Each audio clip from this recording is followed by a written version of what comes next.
Asik. Tepuk tangan untuk Pak Zulkifli. Berdiri aja nggak apa-apa, Bi. Ya. Biar semuanya lihat.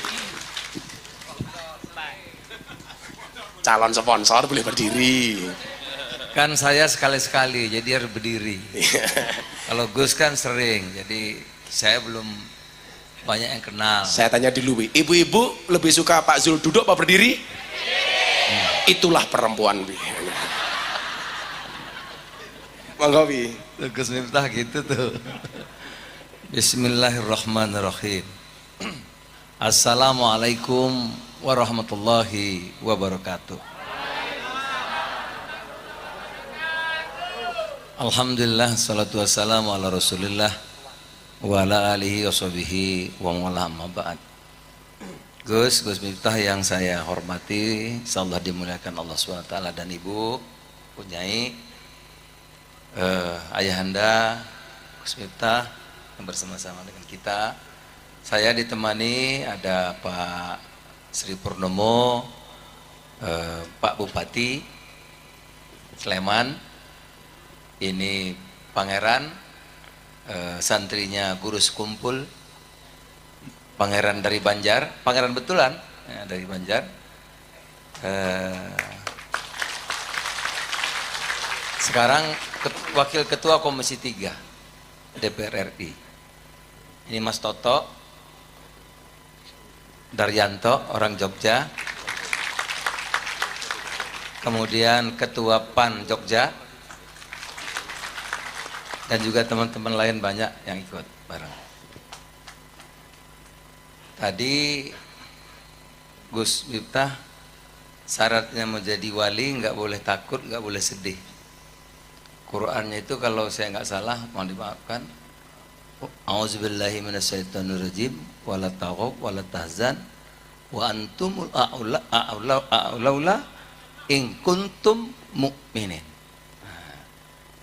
Tidak takut, tidak sedih jika kalian orang-orang yang beriman. Nah, itu dia. Itu termasuk pegangan saya juga, Gus. Pegangan. Tapi saya nggak ceramah itu, ibu-ibu. Saya ingin cerita. Tadi Gus minta saya cerita. Ya, saya sekolahnya sebetulnya ingin jadi seperti Gus Miftah. Ayah saya mencekolahkan saya itu Madrasah Ibtidaiyah di Lampung. Dari Madrasah Ibtidaiyah lanjut ke PGAN. PGAN itu Pendidikan Guru Agama Negeri. Jadi kalau saya nggak merantau, di kampung saya dulu jadi guru agama Islam di sekolah dasar SD Impres. Kira-kira di kampung jadi petugas P3NTR. Kalau lulusan PGA itu, apa P3NTR itu? Petugas nikah, talak, dan rujuk. Nah, jadi apa namanya tuh? Kalau di Jawa apa? Naib. Gitu. Ya kok bisa jadi ketua MPR, bisa menteri kehutanan, bisa menteri perdagangan. Saya nggak lebih hebat dari teman-teman saya di sini, nggak lebih hebat dari bapak-bapak, ibu-ibu yang ada di sini.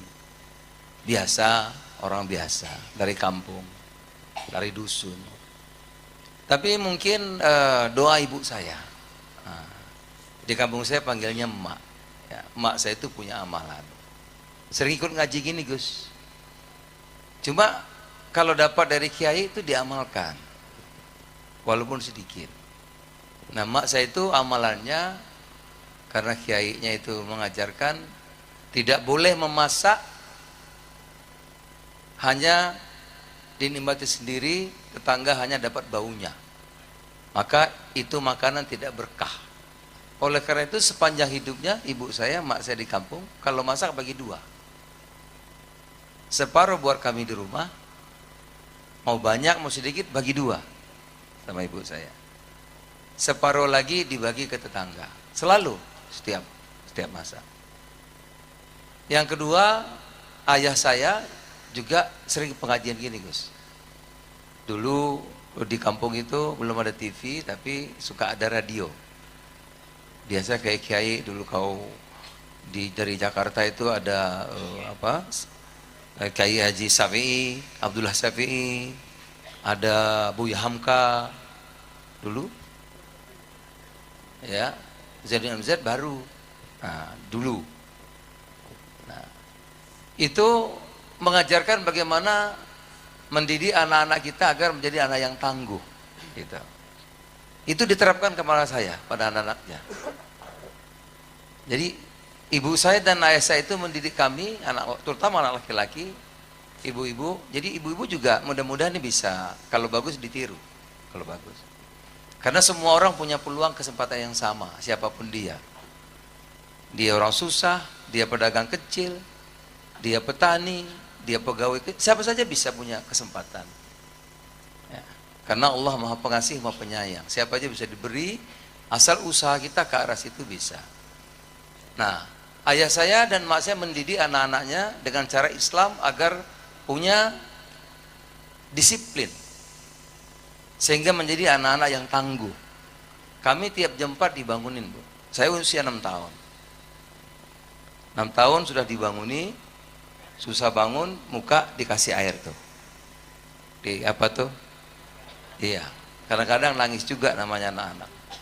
Saya mesti pergi ke masjid, tugas saya pukul beduk. Terus itu usia 6 tahun. Belakangan saya baru tahu itulah cara mendidik anak-anak kita menjadi anak yang tangguh. Orang boleh pintar, ya, boleh IQ-nya tinggi, tapi kalau cengeng susah berhasil. Orang boleh pintar, tapi kalau rapuh mentalnya itu juga susah untuk maju. Nah, itu dididik. Karena bangun pagi buat anak-anak itu persoalan yang sangat sulit. Latihan yang paling berat. Jadi kalau anak-anak kita mampu bangun jam 4 pagi dan terbiasa, apalagi soal-soal yang lain. Dididik. Jadi kalau subuhan, ayah saya itu selalu bilang, "Nak, ayah boleh susah, tapi kamu jangan seperti ayah nanti. Ayah akan berjuang sekuat tenaga agar kamu lebih berguna, lebih hebat lagi, lebih maju lagi daripada ayah sekarang." Nah, terus pembinaan. Nah, saya kira bapak-bapak, ibu-ibu juga bisa gitu, mendidik anak-anak. Ayah saya dulu perokok, Gus, perokok. Tapi begitu seiring dengan saya sekolah, berhenti, tidak merokok lagi. Saya bilang, ayah nggak merokok lagi, enggak. Karena uang untuk membeli rokok lebih bagus saya belikan buku untuk kamu. Oleh karena itu saya walaupun di kampung punya wawasan yang lebih daripada teman-teman saya. Saya bisa baca buku sejarah, saya bisa baca buku mengenai Jakarta, bahkan saya bisa baca buku mengenai luar negeri dan lain-lain.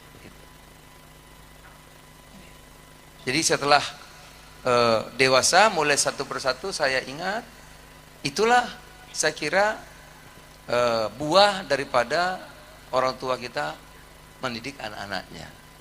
Dan saya kira ibu-ibu, bapak-bapak juga bisa melakukan itu. Yang berikutnya, anak-anak saya disiapkan juga agar menjadi anak yang cerdas oleh ibu saya. Umur 6 tahun saya sudah khatam baca Quran. Yang ngajari ibu saya. Nah, bayangkan ibu-ibu ya, kalau anak usia 6 tahun, di kampung saya itu 6 tahun memang harus, sebelum masuk sekolah dasar harus bisa baca Quran. Di kampung kami nggak bisa tulis Latin. Orang-orang tua kami, kakek-kakek Latin tidak bisa, tapi bisa Arab Pegon, Arab Melayu disebutnya, kalau di Sumatera. Oleh karena itu kewajiban sebelum masuk sekolah dasar harus bisa baca Quran. Nah, ibu-ibu bayangkan, kalau putra-putri kita usia 6 tahun sudah bisa baca Quran, mesti lidahnya itu akan lancar, bagus, otaknya cerdas. Nggak percaya, coba praktekkan. Jadi anak-anak kita nih yang 5 tahun, 6 tahun, jangan diajarin nari-nari dulu. Kalau udah pintar Quran bolehlah. Jangan belum-belum sudah jaipongan dulu. Quran dulu baca. Jadi usia 6 tahun, emak saya itu dipanggil ibu kalau di sini sudah mengajari kami baca Quran, sudah khatam. Nah, kalau khatam Quran tuh khusus di kampung kami dibelikan ayam, panggang ayam 1 ekor. 1 ekor, Pak. Sama ketan kuning. Ketan kuning. Kenapa? Ya. Dan itu ternyata itulah yang menjadi bekal Walaupun saya ini pendidikannya dari Madrasah Ibtidaiyah, pendidikan guru agama juga nggak kelar. Nggak selesai Bu saya. Karena waktu saya sekolah di pendidikan guru agama itu, saya paling males bahasa Arab. Jadi kalau ada pelajaran bahasa Arab, bolos main bola. Gitu. Oleh karena itu sekolah saya nggak selesai. Ya. Diam-diam saya nggak sanggup belajar bahasa Arab itu.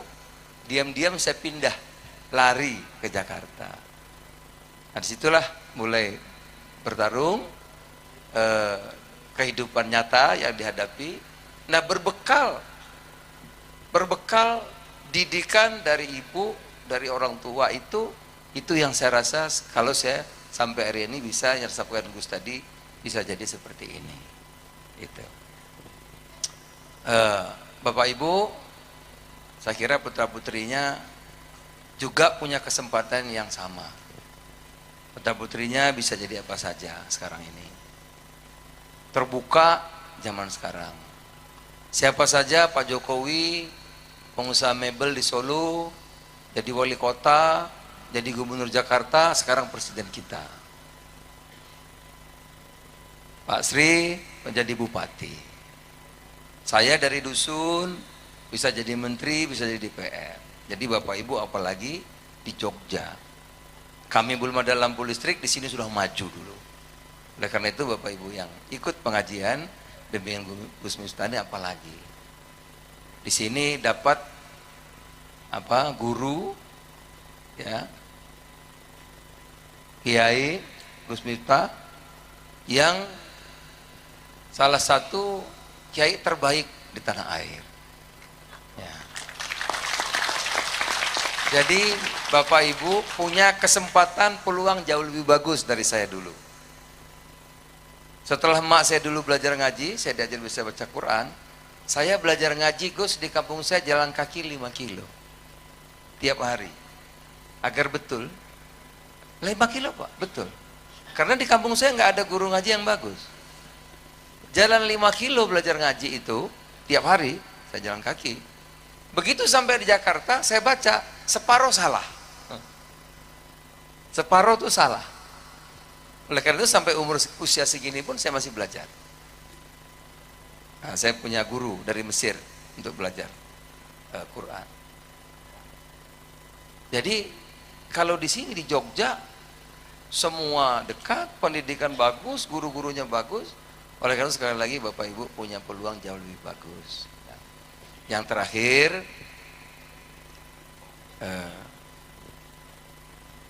kadang-kadang tadi Gus Miftah lihat syariatnya ya Gus ya. Ibu, saya pernah di Jogja ini, saya malu sampai saya menitiskan air mata.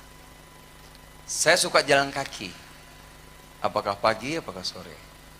Jadi pada suatu saat saya jalan di Jogja sini, di yang ramai itu apa?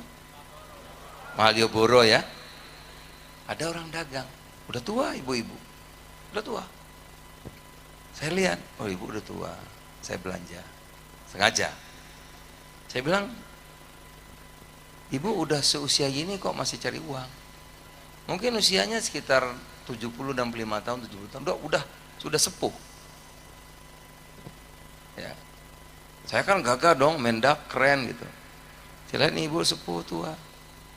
Dagang di pinggir jalan, jualan macam-macam. Jawabannya apa? Ibu itu. Apakah ibu nggak ada anak? Anak saya tentara Pak. Satu lagi pegawai negeri. Kenapa ibu jualan di sini? Saya punya 5 anak yatim yang saya pondokkan. Saya mesti kasih dia sangon, masih kasih uang uang saku. Saya itu malu. Ibu-ibu sepuh, betapa mulianya ibu itu mungkin dibanding saya, Menteri Perdagangan, yang suka disanjung-sanjung, yang suka dihormati orang. Saya belum tentu lebih mulia dari ibu tadi. Ibu sepuh, punya anak, dia bisa senang-senang di rumah, tapi dia jualan di pinggir jalan, karena dia punya anak yatim 5, dia taruh di pondok, ya harus dia biayai. Nah, Jadi kata Gus Miftah tadi, saya tuh Bu, dimanapun saya suka belajar gitu. Karena semua yang kita lihat itu bisa jadi pelajaran.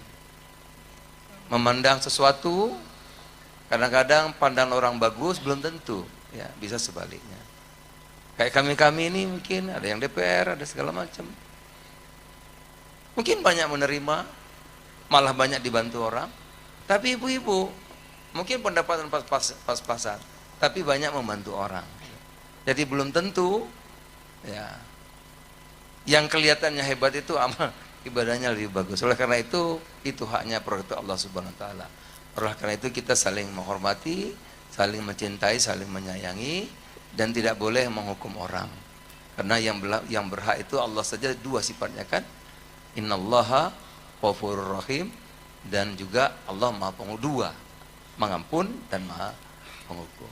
Saya kira itu Gus, mudah-mudahan manfaat. Dan saya nggak ngomong yang lain. Selama Mendak, ibu-ibu, saya sudah melewati Natal kemarin, nggak ada ibu-ibu yang demo. Artinya harganya terjangkau, bahan pokok, betul? Tahun baru nggak ada yang ribut, ya berarti harga sembako barangnya ada, terjangkau. Kemarin Lebaran juga nggak ada yang ribut, betul? Berarti sembako ada, harganya terjangkau. Jadi udah sampai Lebaran. Ya. Cabai sekarang terlalu murah Bu.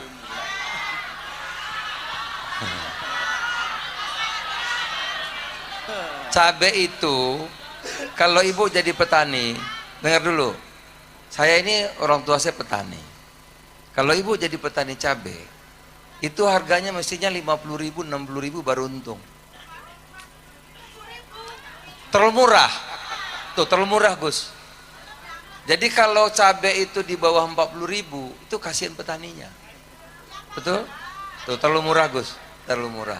Cuman jangan khawatir Bu, yang terlalu murah tadi. Ini saya kasih tahu dulu, ini sekarang masuk El Nino. Saya juga lagi khawatir, lagi cari jalan keluarnya, karena di India sudah musim panas, bahkan banyak yang meninggal. Di Tiongkok juga musim panas, Asia Tenggara juga musim panas. Jadi saya khawatir nanti produksi pangan akan mulai terganggu. Apa yang diimpor itu terutama ada gula, ada bawang putih, ya itu. Jadi kalau besok ada naik sedikit jangan kaget, karena ada musim. Tetapi di kita beruntung, di kita cuaca tidak begitu ekstrim perubahannya gitu. Ya, tapi tetap pemerintah akan berusaha keras agar ketersediaan dan harga itu bisa terjangkau. Mohon doanya ya ibu-ibu ya sekalian. Saya kira itu, semoga manfaat. Terima kasih. Wallahul muwaffiq ila aqwamit thoriq. Billahi taufiq wal hidayah. Wassalamualaikum warahmatullahi wabarakatuh. Waalaikumsalam warahmatullahi wabarakatuh.